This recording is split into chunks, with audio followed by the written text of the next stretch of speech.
If there's one thing I've learned, it's that good wardrobes don't just happen, they take intention. I also believe that building your dream wardrobe does take time. So it's possible that you might not even get to the end point by the end of 2025.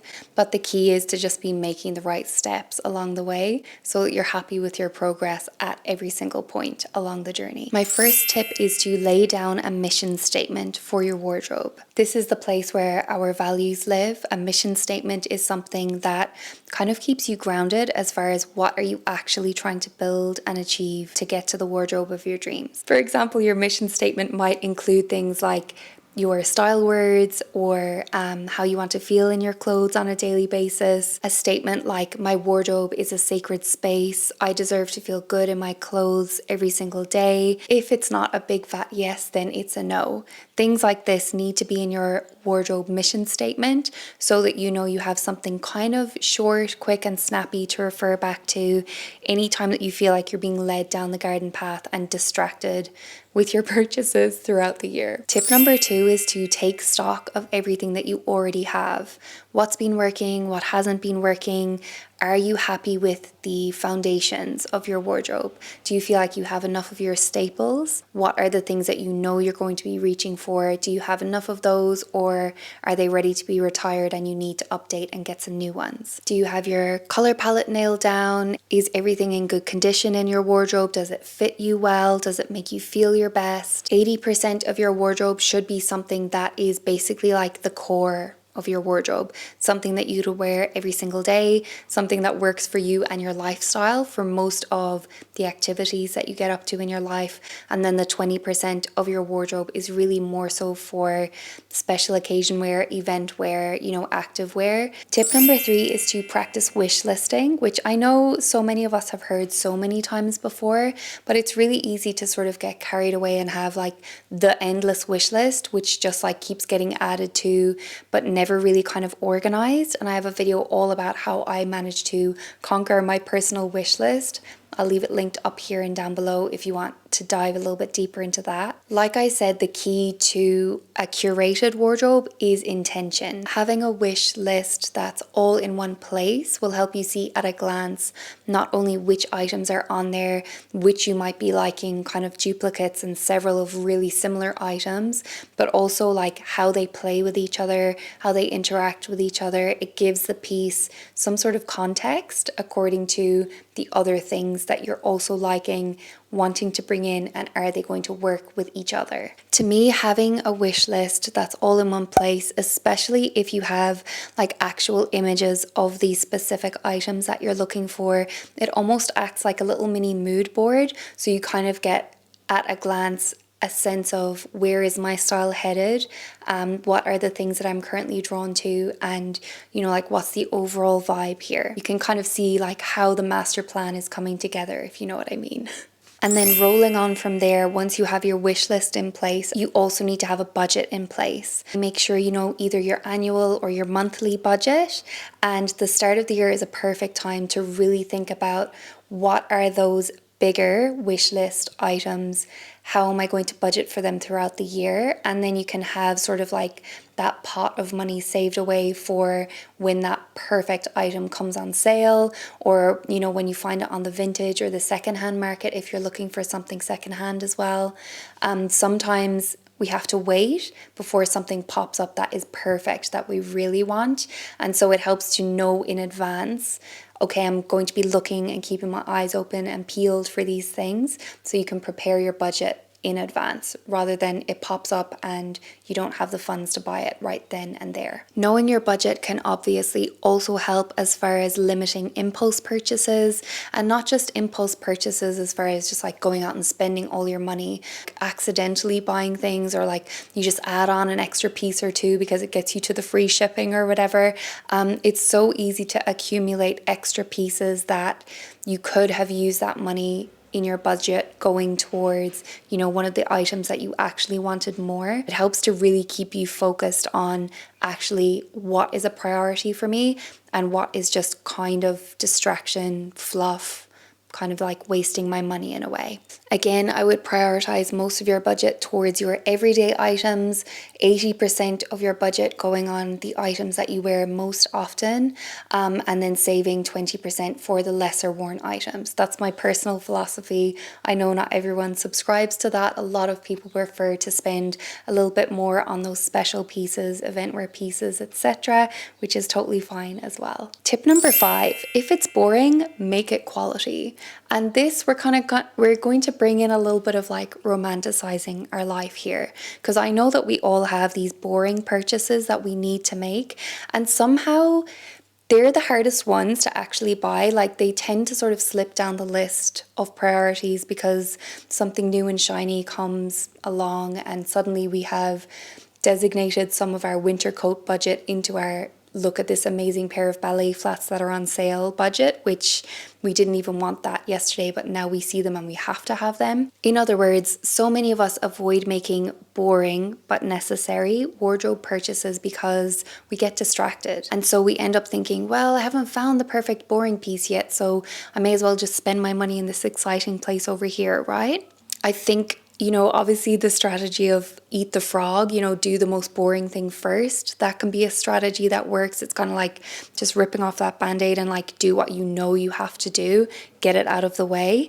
But also I think it can really help to focus on the quality of those boring pieces, kind of romanticize the process of searching for these boring pieces, buying the best quality that we can, maybe supporting a brand that we love. Maybe you can even go as far as to gift wrap that item for yourself so that you actually kind of build in that sense of excitement, and then you kind of start prioritizing the things that you actually need for your wardrobe, more so than just getting distracted along the way and kind of just letting it be put on the back burner.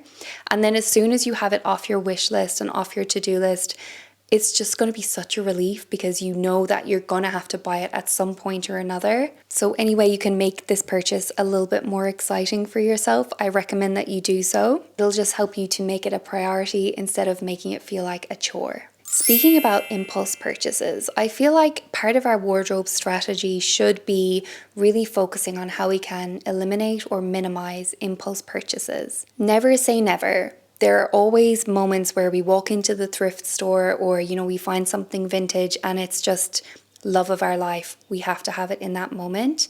And I think if you know your personality to be like that, if you have sort of like a set budget for the impulse buys or for the love of your life moments, then it can help to sort of mitigate some of the damage that it can do to our wardrobe, to our budget. But if you feel like your whole wardrobe is made up of impulse purchases and it's not just sort of that once in a blue moon event, we need to think about ways that we can minimize how we're impulse shopping and even why we're impulse shopping as well.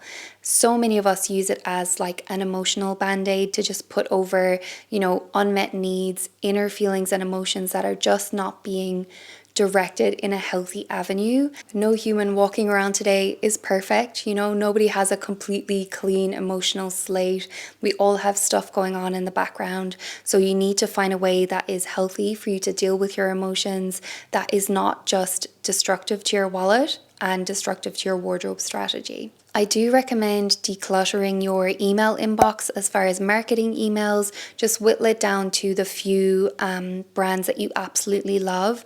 Or if you prefer, you can just go absolutely project inbox zero, get rid of all of the marketing emails. Most of us, can remember our favorite brands. And if we feel like we want to shop from them, we'll just go directly to their website. We don't need to be constantly reminded on a daily and weekly basis that they have things for sale.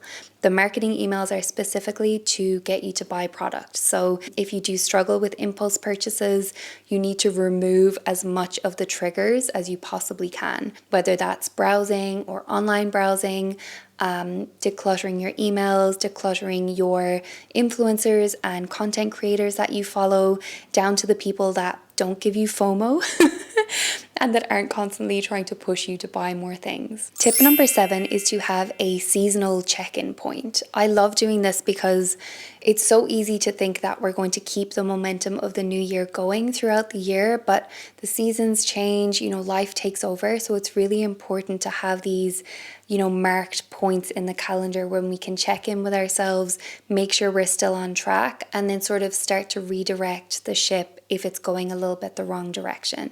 Plus, we kind of need different clothes for the different seasons, so it makes sense to slightly update our strategy, update our colors, update our silhouettes, and kind of retake stock and inventory whenever the seasons begin to change. Personally, I love having a mood board for the current season. Even if I never look at it again, it just helps me to ground back into my current mood, my current aesthetic. And it's something kind of like mindful and peaceful to do, almost like a little self-care moment. It's good to know which colors suit you, but that are also suiting to like your mood at this time of year as well.